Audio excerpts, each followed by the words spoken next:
एक आदमी को हमने देखा, रिक्शे वाले सुना, रिक्शा सब खड़ा, जी जी साहब रेल स्टेशन जाओगे? हाँ साहब जाएंगे। तो जाओ, फिर क्यों खड़े हो यहां? महाराज 2 आदमी एक साइकिल रिक्शा पे बैठे 1.5 घंटे तक, और उतरे तब उसे अठन्नी दे दी। वो बोला बाबूजी कम है। तो क्या बोले कम है, हैं? अपना मकान लिख दे, तुम्हारे नाम जमीन लिख दे, कम है। दूसरा क्या कहते, अरे ये छोटे लोग, इनके मुंह मत लगो, चलो। और वो क्या कर, अठन्नी लेना कि नहीं? तुम नहीं, वापस दे दे मुझे। बेचारा चुप होकर रह गया, क्या करे। पर ऐसी परिस्थिति में भगवान राम केवट को आदेश नहीं देते कि नाव लाओ, केवट से नाव मांगते हैं। मानो श्रमिक के श्रम का सही मूल्यांकन भगवान ने किया कि नाव पर तो तुम्हारा अधिकार है, तुम अगर चाहो तो हमें पार उतार सकते हो, हम नाव मांग रहे। केवट ने सुना तो आंखों में आंसू आ गए, हृदय भाव से भर गया, क्योंकि उस बेचारे ने तो जिंदगी भर आदेश का स्वर सुना था, पर कोई नाव पहली बार मांग रहा था, और नाव मांगते देखकर उसके मन में निश्चय हो गया कि ये नर रूप में नारायण है। जो श्रमिक के श्रम का इतना सही मूल्यांकन कर सके, वे तो भगवान ही हो सकते हैं। कहा ही तुम्हारा मरम मैं जान गया। भगवान कहते नाव इधर लाओ, केवट उधर ले गया। भगवान ने कहा इधर ले आओ, नहीं लाऊंगा, मैं जानता हूं आपके बारे में अच्छी तरह। अब भगवान को तो हंसी लगी, लक्ष्मण जी को बड़ा बुरा लगा। श्री जानकी जी भी चुप। अच्छा बोलो, राम जी की जगह दूसरा कोई होता तो बड़ा दुखी होता कि आज ऐसे दिन भी आ गए, केवट नाव नहीं ला रहा है। दूसरा कोई होता तो ये सोचता कोई बात नहीं, दिन खराब है, समय की बात है, अच्छे दिन आने दो, सबसे पहले तुम्ही को देखेंगे। पर भगवान हंस रहे, बेहसे करुणाएं। गम को सहने में भी कुदरत ने मजा रखा है। एक कवि ने कहा कि दिल दे तो इस मिजाज का परवरदिगार दे, जो रंज की भी घड़ियां खुशी से गुजार दे। भगवान मुस्कुरा रहे हैं, केवट नाव के लिए मना कर रहा। एक महात्मा से किसी ने कहा कि हम बहुत परेशान रहते हैं और परेशानी से मुक्त होने का उपाय बताओ। महात्मा बोले शान से परे हो जाओ, परेशान रहोगे ही नहीं। ये परेशान तो शान ही किए, हमें मना कर दिया, हमको हमको हमको, और हमारे लिए हम ही परेशान किए हैं। भगवान मुस्कुरा रहे हैं। और केवट क्या कर, हम आपके बारे में अच्छी तरह जानते हैं। ये जानना तो वैसे हुआ, एक अध्यापक ने अपने विद्यार्थी से कहा कि तुम्हारे पिताजी 5,000 रुपए हमसे उधार लें 3 रुपए प्रति सैकड़ा ब्याज की दर से, तो 6 महीने बाद कितना लौटाएंगे, हिसाब लगाकर बताओ। सो विद्यार्थी बोला सर 1 नया पैसा नहीं। तो अध्यापक ने कान पकड़ के तमाचा लगाया, बोले क्यों रे, तू हिसाब नहीं जानता, गणित नहीं जानता? विद्यार्थी बोला सर मैं तो हिसाब गणित जानता हूं, पर आप मेरे बाप को नहीं जानते, उसने जिसका लिया है दिया है आज तक, जो आपका ही देगा। अब कोई ऐसे कहे कि हम आपके बारे में अच्छी तरह जानते हैं, तो यही लगे कि ऐसा क्या हुआ जो ये जानता है। पर राम जी मुस्कुरा रहे हैं बेहसे, और श्री लक्ष्मण जी जानकी जी की ओर देखकर मुस्कुराते कि तुम भी मुस्कुराओ, काहे को ऐसे उदास क्यों हो। भगवान ने लक्ष्मण जी से कहा कि लक्ष्मण, ऐसा विचित्र भक्त देखा जिसे मैं बुलाऊं और ना आवे। लक्ष्मण जी तो मौके की तलाश में थे, खींच रहे थे। लक्ष्मण जी ने कहा कि प्रभु आपके जितने भक्त होते सब ऐसे ही होते, जो आपका कहना न माने वही आपके भक्त। भगवान ने कहा यही विचित्र भक्त है, दूसरा कौन? का दूसरे सुमंत जी। सुमंत जी रथ में बैठे, ये नाव में बैठा। सुमंत जी को भेजते हो कि अयोध्या जाओ, और केवट को बुलाते हो कि नाव लेकर आओ। तो जिसे भेजते हो वो जाता नहीं, और जिसे बुलाते हो वो आता नहीं है। न ये कहना माने न वो कहना माने। और लक्ष्मण जी के इस व्यंग पर जानकी माता भी मुस्कुराई, राम जी को भी हंसी आई। पर राम जी ने कहा, लक्ष्मण, किसी दुकानदार का सगुन सवेरे सवेरे बिगड़ जाए, उधार मांगने वाला आ जाए, तो वो बेचारा क्या सोचता है कि कहां से कहां तुम सवेरे सवेरे आ गए, अब दिन भर उधारी का ही सामना करना पड़ेगा, सगुन बिगड़ गया। तो भगवान श्री राम जी ने कहा कि लक्ष्मण, इसी तरह मेरी यात्रा का सगुन बिगड़ गया। जब मैं चला तो वनवास केवल मेरे लिए हुआ था। 14 वर्ष राम वनवासी। लक्ष्मण तुम्हारा भी वनवास नहीं था, श्री सीता जी का भी वनवास नहीं था। तो मैंने तुम दोनों को मना किया कि नहीं कि हमारे साथ वन मत चलो? दोनों बोले हाँ किया तो था। राम जी बोले तो फिर आप दोनों ने हमारा कहना माना? दोनों बोले नहीं माना। राम जी बोले हम तभी समझ गए थे कि जब यात्रा के शुरू में ये हाल है, जब अपने घर के ही लोग कहना नहीं मान रहे तो आगे जितने मिलेंगे सब ऐसे ही मिलेंगे। पर भगवान ने कहा कि श्री लक्ष्मण और श्री जानकी जी से कि आप दोनों ने कहना इसलिए नहीं माना क्योंकि मेरे प्रति प्रेम है, प्रेम के कारण कहना नहीं माना। तो मुझे लगता है कि केवट भी प्रेमी ही होगा, वो भी कहना नहीं मान रहा है। लक्ष्मण जी ने कहा इसमें प्रेम तो दिख नहीं रहा है। भगवान ने कहा केवट के जीवन में प्रेम का दर्शन है, प्रेम का प्रदर्शन नहीं है। जैसे हम लोगों का होता है, जो मिले उसी से, अरे आप तो हमें प्राणों से अधिक प्रिय हो। सच कह रहे हैं, प्राणों से अधिक प्रिय। और एक से ही नहीं कहेंगे, दूसरे से कहेंगे थोड़ी देर बाद फिर, अरे भैया प्राणों से ज्यादा प्रिय हो। दिन में 10-20 से कह देते प्राणों से अधिक प्रिय हो। ये तो भगवान की बड़ी कृपा है कि प्राण ये सुनकर नाराज नहीं होते। नहीं कहीं प्राण नाराज हो जाए कि हमसे ज्यादा प्रिय है तो इन्हीं को रखो, अब हम जा रहे हैं,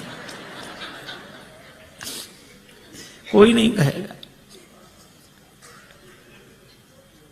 केवट के जीवन में प्रेम का दर्शन है।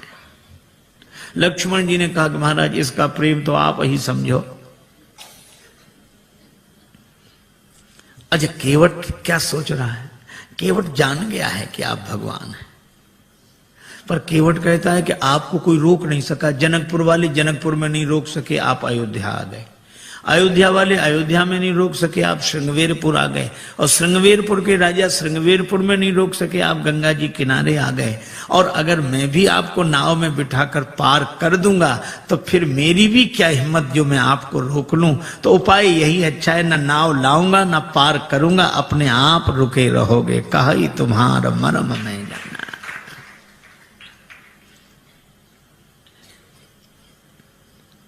भगवान से कहता है कि प्रभु महाराज आपके चरण कमलों की रज में ऐसा जादू है, मनुष्य बना देने की शक्ति है। शिला को चरण छुला दिया, नारी बन गई। भगवान ने कहा तो शिला तो पत्थर की होती, तुम्हारी नाव कोई पत्थर की है? केवट बोला वाह महाराज, शिला तो देर में बनी होगी, ये तो लकड़ी तो पत्थर से कोमल होती है। पाहन ते बन बाहन काठ को कोमल है, जल खाई रहा है। ये तो और जल्दी बनेगी, पानी में पड़ी हुई लकड़ी और कोमल होगी। भगवान ने कहा क्या उपाय क्या है, क्या चाहते हो? केवट बोला हम क्या चाहते हैं, आप पार जाना चाहते हो कि नहीं? भगवान बोले हमें तो जाना ही। तो फिर ये कहो आप चाहते हो पार जाना? हाँ, तो जो प्रभु पार अवसिगा चाहो, मोहि पद पदुम पखारन कहो। अपने चरण कमल धोने के लिए कहो। भगवान ने कहा कि वैसे काम नहीं बनेगा। केवट बोले कैसे बनेगा? ये नाव बनेगी नारी यहां गंगा जी किनारे, और जब नारी बनेगी तो घर में बैठेगी। लेकिन जब ये घर में बैठेगी तो घर में जो पहले से बैठी है वो, उसको तो लगेगा कि नहीं कि नाव नारी बन गई, वह तो सोचेगी नाव बेचकर दूसरा विवाह करके लाया हो। और महाराज, घरनी घर क्यों समझाई हूं जू, उसको मैं कैसे समझाऊंगा? लक्ष्मण जी ने कहा हद हो गई, भगवान को समझा रहे और पत्नी को नहीं समझा सकते। केवट बोला महाराज अपने अपने अनुभव की बात है, भगवान को समझाना आसान है, बहुत कठिन है। राम जी खूब हंसे, लक्ष्मण जी भी हंस रहे हैं केवट की इन अटपटी बातों पर। भगवान बोले तो और कोई उपाय? एक उपाय है। क्या? यही घाट ते थोड़िक दूरी अहे, कटिलों जल था दिखाई हो जो। थोड़ी दूरी पर कमर तक जल है, आराम से निकल जाओ। भगवान बोले वही ठीक, बताओ। केवट बोला वाह महाराज, अभी सवेरा हुआ है, यात्रियों का आना जाना शुरू हुआ है, हम आपको वो जगह बताने जाएं सब देख लेंगे, हमारी नाव में कौन बैठेगा, रोजी रोटी का सवाल है, ऐसा नहीं। तो फिर आप दिन भर रुको, जब सूर्यास्त हो जाएगा सब लोगों का आना जाना बंद होगा, मैं जाके बता दूंगा, फिर रात को निकल जाना, चाहे सवेरे निकल जाना। भगवान बोले लक्ष्मण चरण धुलाना ही ठीक है, यहां कहां रुकेंगे। केवट कहता है कि चरण धोने के लिए कहो। पात भरी सहरी सकल सुत बारे बारे, केवट की जाति कछु वेद ना पढ़ाई हो। पूरा परिवार मेरो याही लाग राजा जू हो, वित्तहीन कैसे दूसरी गढ़ाई हो। अगर ये नाव नारी बन गई तो फिर यह भी तो सोचो महाराज, कर पूरे परिवार का पालन इसी नाव से होता है, तो परिवार का पालन करने वाला साधन तो चला जाए और घर का एक सदस्य और बढ़ जाए। महाराज कृपा करो आप तो।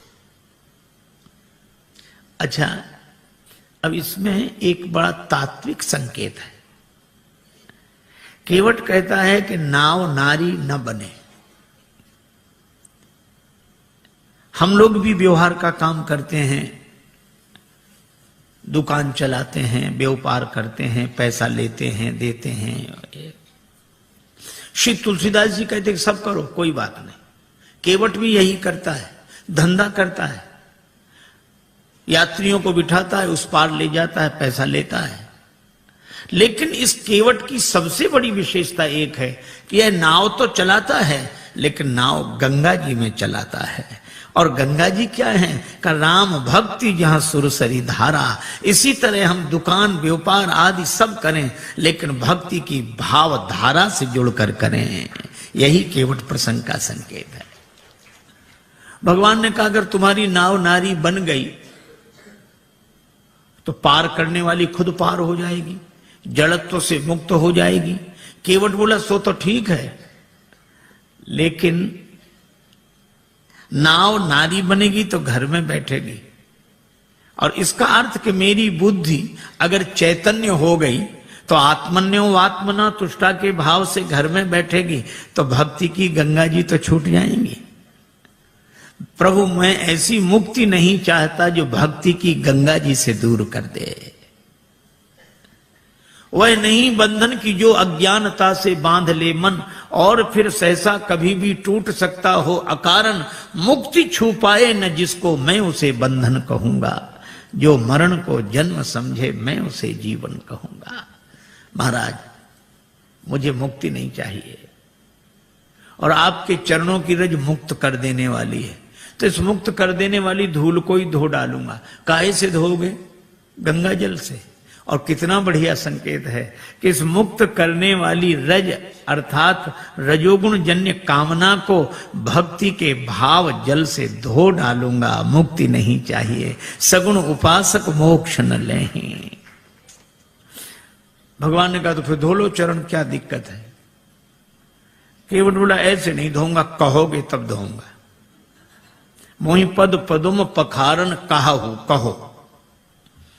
श्री राम जी ने कहा कि काहे को इतनी जिद कर रहे हो? अरे बहुत लोगों ने हमारे चरण हमसे बिना पूछे धो लिए, हमने मना थोड़े ही किया।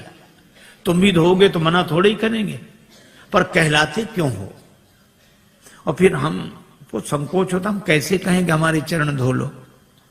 अरे किसी श्रद्धे के प्रति किसी की श्रद्धा है तो चरण छू ले, पर ऐसा कौन श्रद्धेय होगा जो अपने चरण फैला कह के चलो छुओ?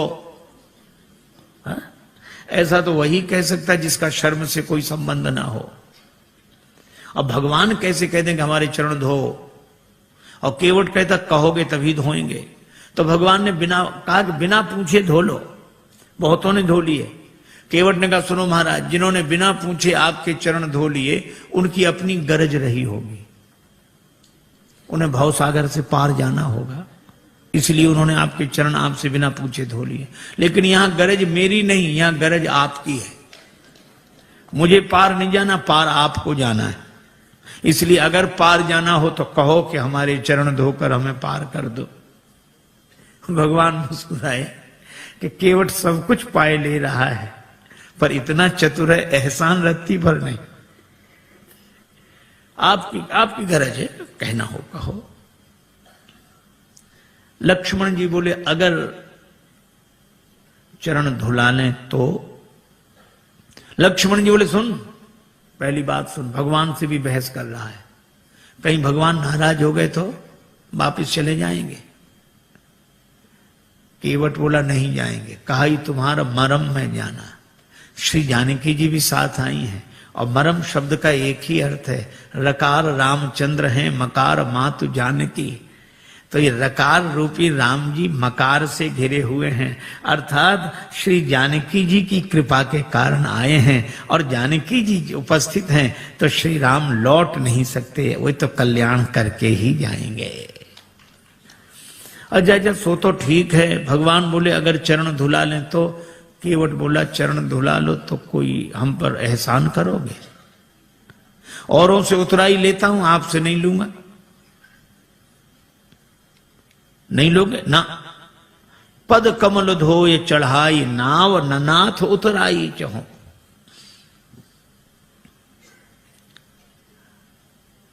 केवट का बेटा खड़ा था, बोले पिताजी ठहरो ठहरो ठहरो, इन्हें नाव में बिठाना ही मत।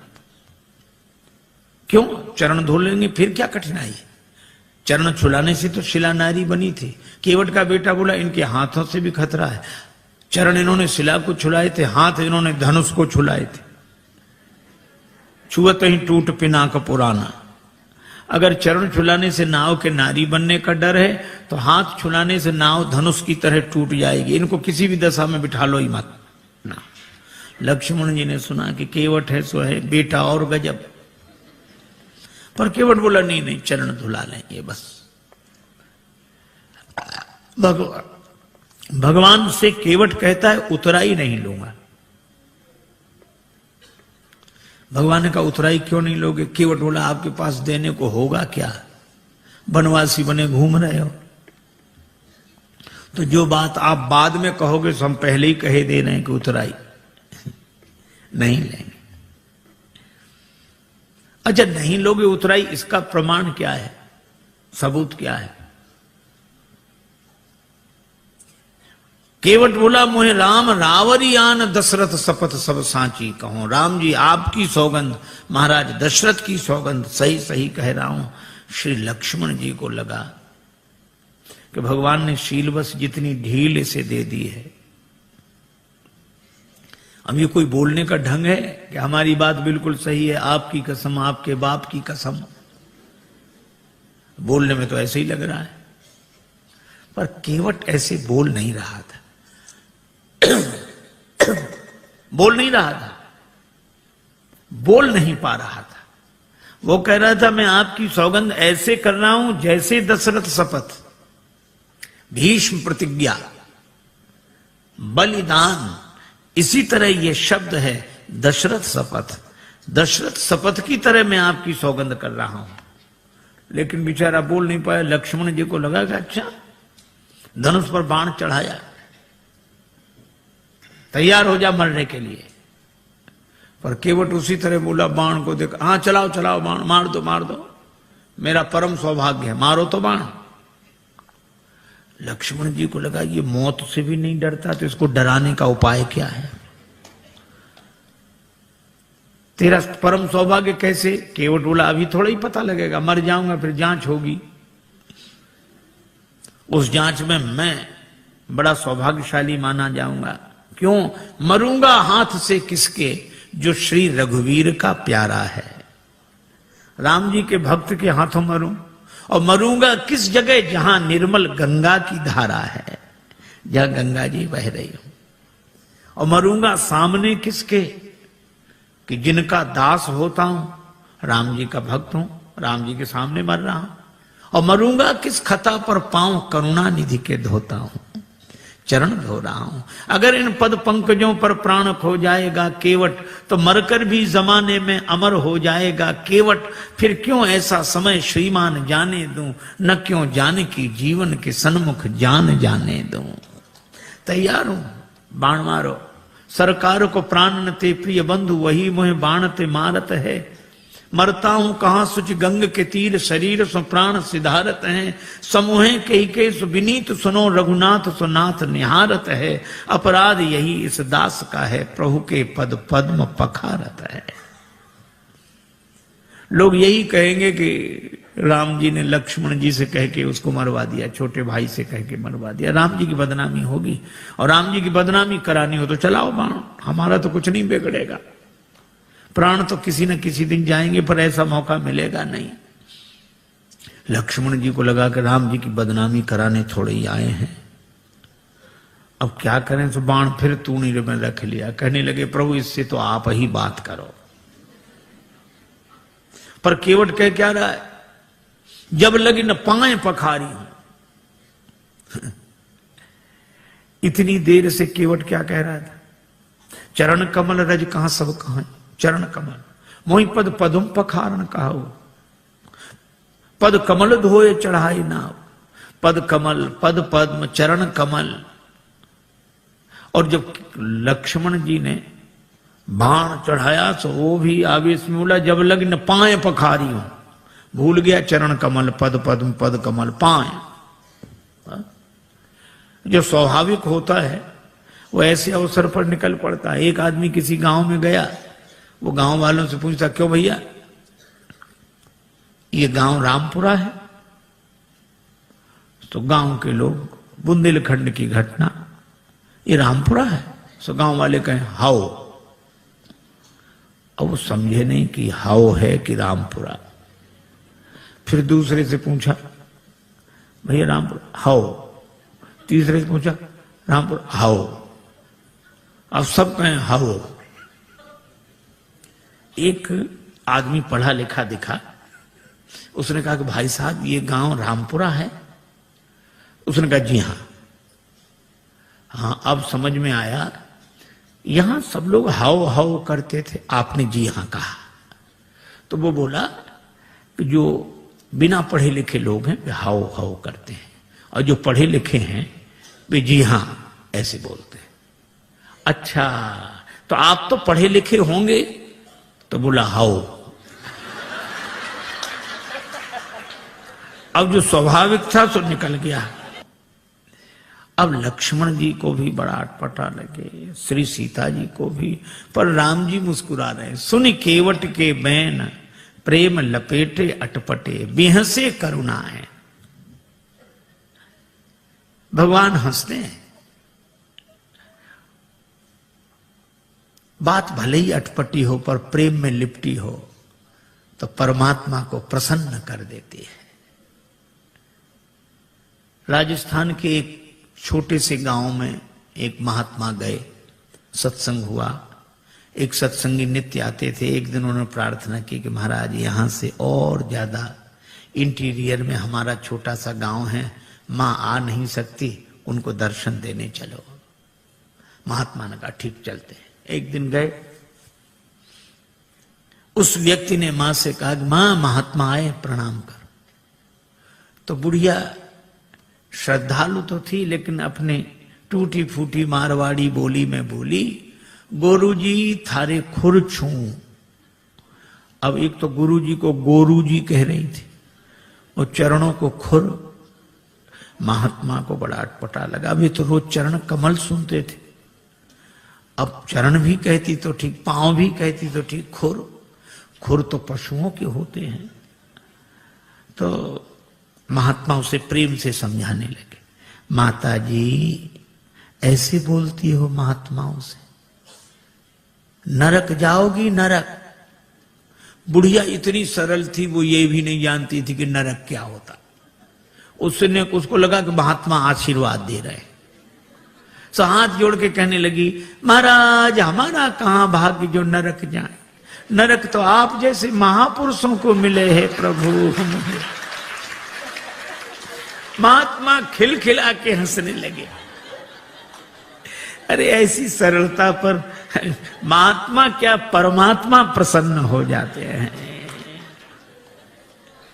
और भगवान दोनों की ओर देखकर मुस्कुरा रहे हैं। श्री राम जी का विवाह नहीं हुआ था, श्री लक्ष्मण जी युगल चरण धोकर चरणामृत लेते। विवाह हुआ तो बायां चरण श्री किशोरी जी, दायां चरण लक्ष्मण जी धोकर चरणामृत लेते थे। पर आज केवट न दायां की बात करा न बायां की, मोहि पद पदुम पखारण कहो। तो भगवान मुस्कुरा कर देखते हैं कि तुम दोनों का अधिकार जा रहा है, बेहसे करुणायन। और केवट की मांग की चौपाई एक ही, बहाने से भी बात नहीं बनी। एक के घर मेहमान आया, जाने का नाम ना ले।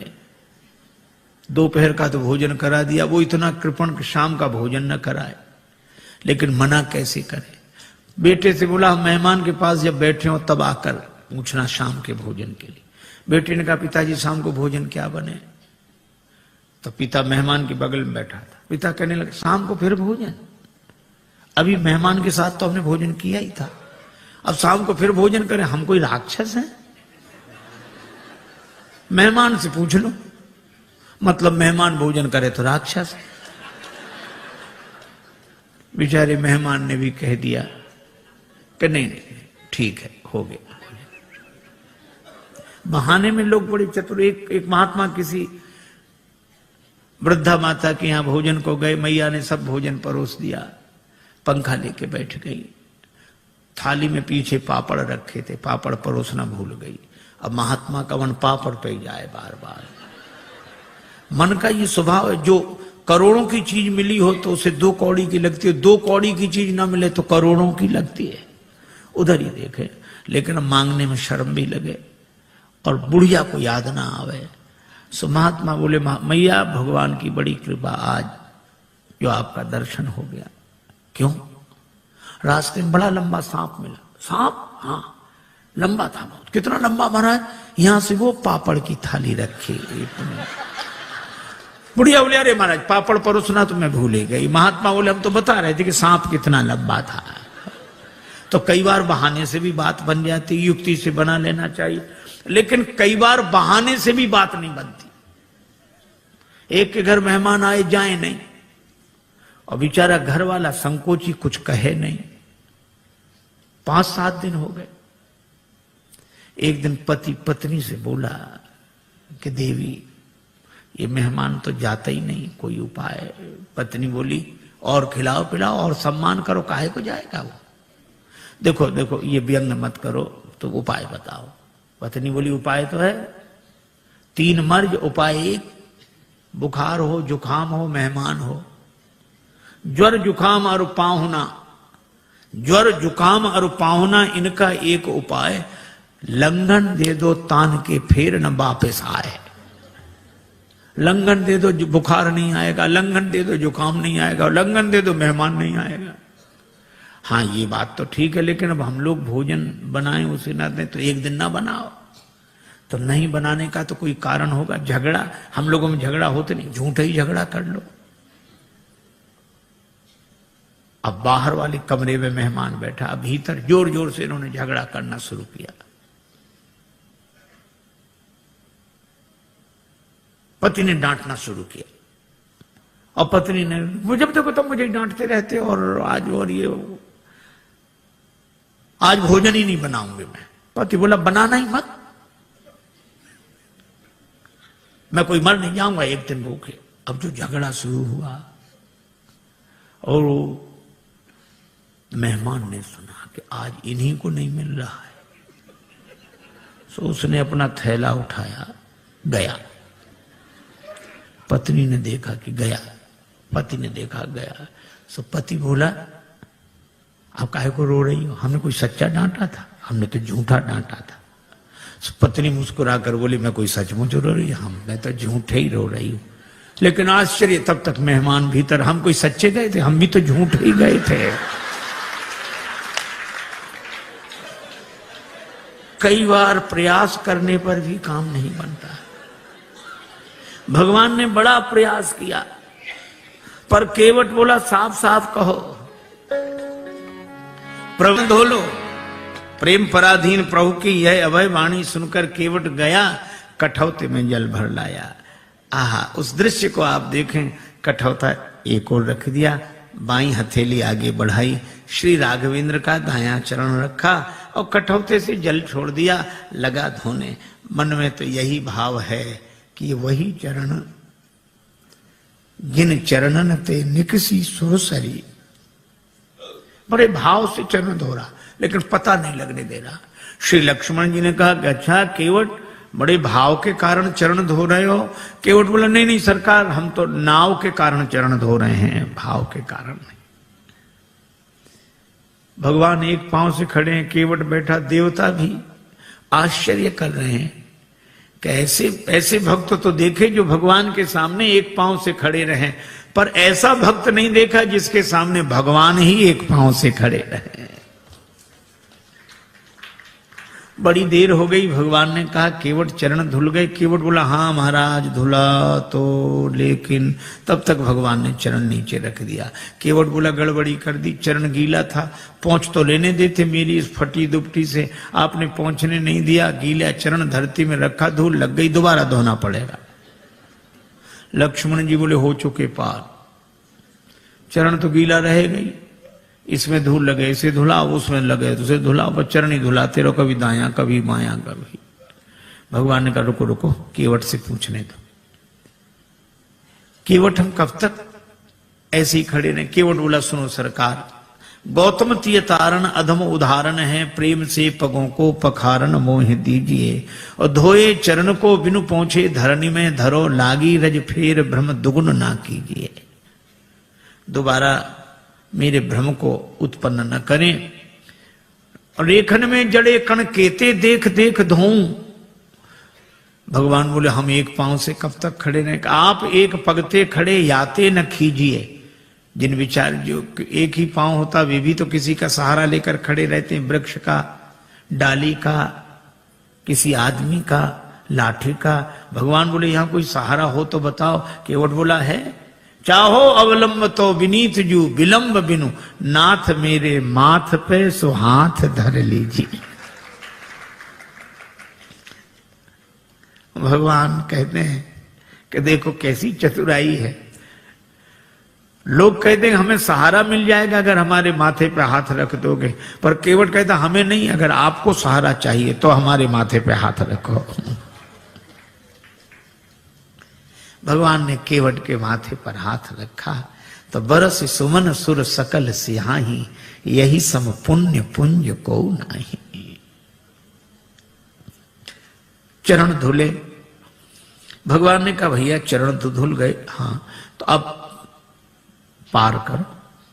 केवट बोला अभी नहीं, आपके लिए घाट का नियम थोड़ा ही तोड़ दूंगा। नियम क्या है? जो पहले आते हैं उन्हें पहले पार करता हूं, बाद वालों को बाद में। भगवान ने कहा तो हम ही तो आए यहां पहले, और पहले से कौन है जो पार ना हुआ हो? हमें तो नहीं दिखाई दे रहा। केवट बोला अगर आपको दिखाई पड़ ही गए होते तो पार ही ना हो गए होते। कौन है? हमारे पूर्वज। तो तुम्हारे पूर्वजों का उद्धार कैसे होगा? केवट हाथ जोड़कर बोला जैसे महाराज भागीरथ के पूर्वजों का उद्धार हुआ। महाराज भागीरथ के पूर्वजों के उद्धार के लिए गंगा जी का जन्म ब्रह्मा जी के कमंडल में हुआ, और आज मेरे पूर्वजों के उद्धार के लिए गंगा जी का जन्म मेरे कठौते में हुआ है। पद पखारी जलपान करी आप सहित परिवार, पितर पार करी प्रभु पुण्य मुदित गए उलई पार। पितरों को पहले पार किया। ये देखो प्रसंग कितना सुंदर संकेत करता है। श्रद्धा से एक शब्द बना है श्राद्ध। हम लोग उनका भी श्राद्ध करते हैं जो हमारे पूर्वज अब शरीर में नहीं है। पर एक व्यक्ति मरा, उसके 2 बेटे, मां बहुत कहेगा कुछ करो, बेटे कहते हम इस सब में विश्वास नहीं रखते, क्या फायदा, इससे क्या फायदा। मां ने एक दिन कहा कि पिता की अस्थियां गंगा जी में ही छोड़ आओ, 16 किलोमीटर दूर है, इससे क्या फायदा। मां बोली कि तुम विश्वास नहीं करते, पर जिनकी अस्थियां हैं वे विश्वास करते थे। छोटा बेटा बोला ठीक है हम चले जाएंगे। साइकिल से गया, थैले में पिता की अस्थियां लेकर 12 किलोमीटर दूर गया। एक नाला बह रहा था, कहां जा रहा, 4 किलोमीटर बाद गंगा जी मिल जाता है। बेटे ने सोचा नाला जा ही रहा, हमारे जाने की क्या जरूरत, वहीं छोड़ दी पिता की अस्थियां। लौट आया, मां ने कहा क्यों, पहुंच गई होंगी। रात्रि को उस व्यक्ति ने स्वप्न दिया कि ऐसे मूर्ख बेटे को भेजा, हमारी अस्थियां नाले में डालकर आ गया। मां ने बेटे को बुलाकर डांटा, क्यों रे पिता की अस्थियां नाले में डाल आया। बेटा बोला तुमसे किसने कहा, तुम्हारे पिताजी आए थे रात को सपना देने। तो भी उसने अपनी गलती स्वीकार नहीं की। बोला पिताजी का तो जिंदगी भर दिमाग खराब रहा, मरने के बाद भी पागलपन गया नहीं है।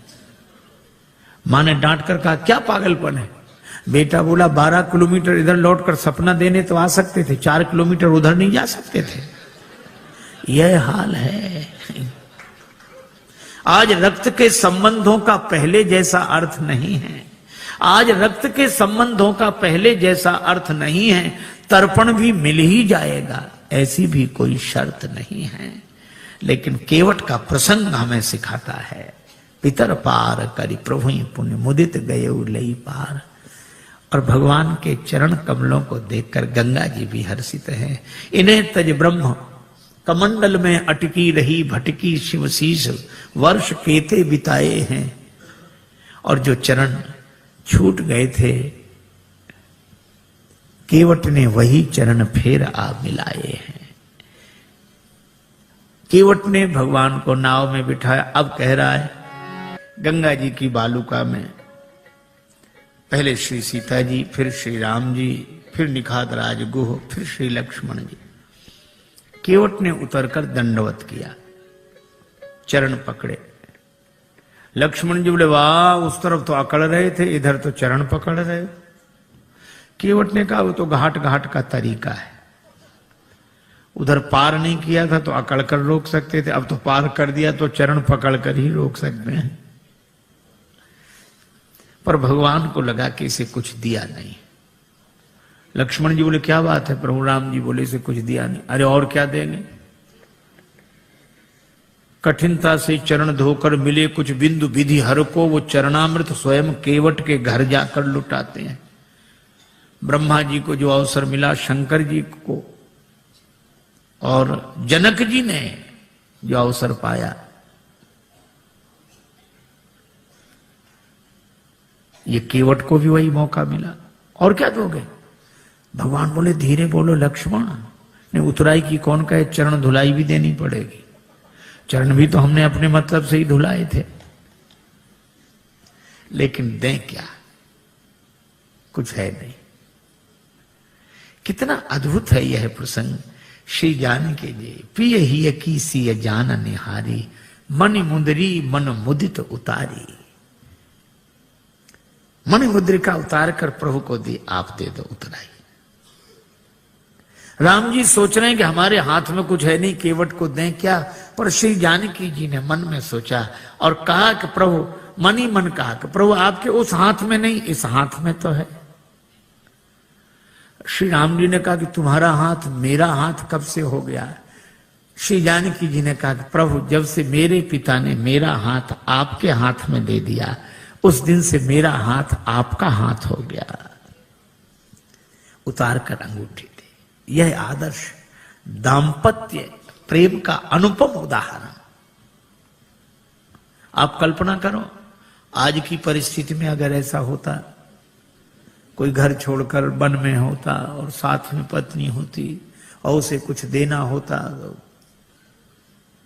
बेचारे पति को ही कहना पड़ता कि वो ऐसा है, वो पत्नी के हाँ बोलो, क्या बात, बोलो बोलो, क्या ये अंगूठी। पत्नी क्या कहती, अपना तो सब बर्बाद कर ही बैठे, ऐसा स्वभाव, अब यही और बच्चे तो ले आग लगा दो, चाहे जो कुछ करो, ले यही होता। पर श्री जानकी जी कहती हैं नहीं, या कोई दूसरी भावना वाली देवी होती तो वो कहती अरे ये क्या देंगे, लो हम देंगे, केवट ले हो। पर श्री जानकी जी यह नहीं करती, राम जी को देती, प्रभु आप दे दो। भगवान ने कहा केवट उतराई ले लो, कहे कृपालु ले हो उतराई, केवट चरण गहे अकुलाई। महाराज नहीं चाहिए। भगवान ने कहा क्यों नहीं चाहिए? क्या तुम्हारे मन में इच्छा नहीं थी? इच्छा थी तब मिल नहीं रहा था, और अब मिल रहा है तो इच्छा नहीं। भागती फिरती थी दुनिया जब तलब करते थे हम, और छोड़ दी हमने तलब तो अब बेकरार आने को है। अच्छा, तो तुम्हारे मन में इच्छा क्यों नहीं रही? केवट बोला मैं आपसे मांगने के लिए तैयार खड़ा था कि कहां तक औरों के सामने हाथ फैलाता रहूंगा। राम जी से मांगूंगा तो फिर और किसी से मांगना नहीं पड़ेगा। मैं आपसे मांगने के लिए तैयार खड़ा था। भगवान ने कहा फिर हम बिना मांगे अंगूठी दे रहे हैं, क्यों नहीं दे रहे हो? केवट बोला मेरा विचार बदल गया। कहा क्यों? आपने आती नाव मांगी नाव। केवट बोला ये सुनते ही मेरा विचार बदल गया कि जो मुझसे ही मांग रहा हो, अब मैं उससे क्या मांगू? वह तो बहुत बड़ा है जिससे आप कुछ मांगते हो, लेकिन दीन बंधु वह कितना बड़ा है? वह तो बहुत बड़ा है जिससे आप कुछ देते हो, पर वो कितना बड़ा जिससे आप भी कुछ मांगते हो। मांग कर बड़ा बना दिया है, दे दोगे तो छोटा बन जाऊंगा, बड़ा ही रहने दो। नहीं, भगवान ने कहा ये देने लेने की बात क्या, मजदूरी दे रहे हैं हम तो। केवट ने कहा मजदूरी हम उनसे लेते हैं जिन्हें हम पार करते हैं, जिन्हें हम पार करते हैं उनसे मजदूरी लेते हैं।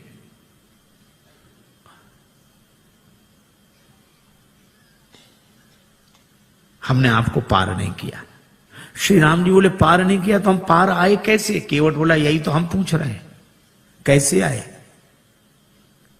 भगवान बोले नाव से आए। केवट बोला नैया से आए। हाँ, ये नैया किसकी थी? केवट तुम्हारी। केवट बोला यही तो हम कह रहे हैं कि नैया तो हमारी ही पार लगी है, आप पार होने के लिए नहीं आए थे, हमारी नैया पार लगाने के लिए आए थे। आपने चरण रख दिया तो हमारी नैया पार लग गई। उतराई तो हमें देनी चाहिए, दे नहीं सकते तो ले कैसे लें? इसलिए प्रभु नहीं चाहिए। भगवान ने कहा कर ले लो। केवट बोला कि प्रभु वैसे भी नहीं ले सकते, हमारी आपकी बिरादरी एक है, हम लोग सगे भाई हैं। भगवान ने लक्ष्मण जी की तरफ देखा कि सुन रहे। लक्ष्मण जी बोले अभी क्या और मोह लगाओ भाई, पता नहीं क्या क्या बनेगा वो अभी। भगवान ने कहा लक्ष्मण अभी पूछते हैं। केवट से कहा कैसे भाई? केवट ने कहा कि मैं गंगा तट का माझी हूं, तुम भवसागर के केवट हो। मैं इस भव सरिता के तीर में हूं, मैं इस सुरसरी के तीर में हूं, तुम उस भव सरिता के तट हो। आपका भी काम पार करना, मेरा काम भी पार करना। तो मजदूर कहीं मजदूरों से मजदूरी लेते हैं भैया, मल्लाह कहीं मल्लाहों से मल्लाही लेते हैं भैया। भगवान बोले तो हम किसी का कर्ज नहीं रखते। केवट बोला हमारा रख लो। क्यों? चुकाने दोबारा तो आ जाओगे। भगवान बोले हम ना आए तो? केवट बोला हम वसूल करने आ जाएंगे। कहां वसूल करने आओगे? केवट ने कहा अपने को ऋणी समझते हो तो ऋण तुम वहीं चुका देना।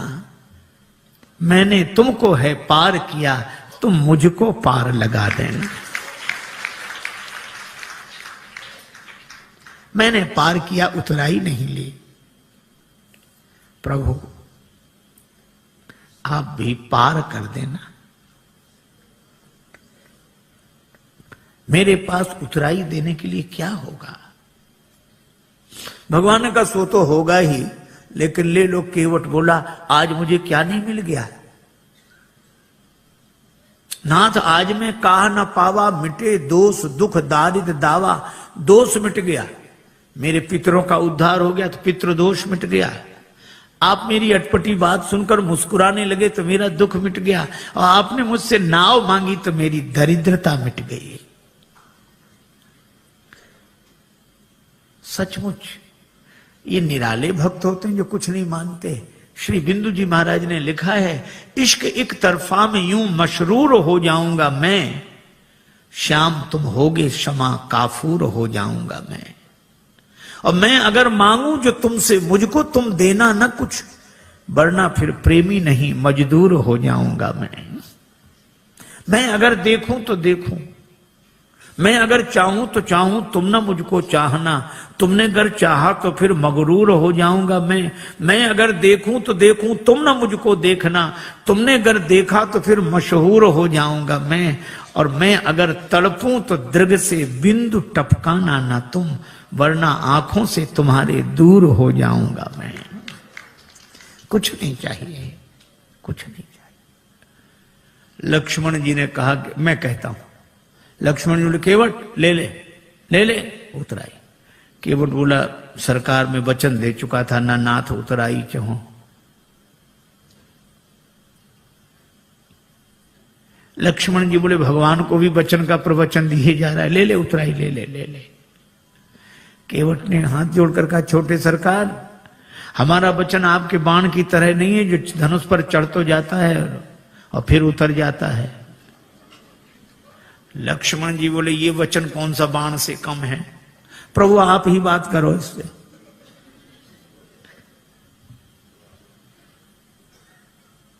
श्री जानकी जी ने कहा कि प्रभु हमारी ओर से कह दो। बहुत कीन प्रभु लखन सिय। श्री जानकी जी की ओर से राम जी ने कहा कि केवट उतराई ले लो। श्री किशोरी जी की अंगूठी है उनकी ओर से। अब तो हंसते रहने वाला, हंसाते रहने वाला केवट भावुक हो गया, नेत्र भर आए, हाथ जोड़कर बोला प्रभु मैंने आपको पार बाद में किया है, पहले आपके चरण धोए और मुझसे पहले भी आपके चरण किसी ने धोए थे, महाराज जनक ने। और महाराज जनक ने आपके चरण धोकर अपनी बेटी जानकी आपको अर्पित कर दी। मैं कैसा चरण धोने वाला जो उसी बेटी की अंगूठी उतराई में ले लूं? मैं दे नहीं सकता तो ले कैसे लूं? केवट के आंसू भर आए और श्री जानकी जी को गंगा जी किनारे भी अपनी मिथिला याद आ गई।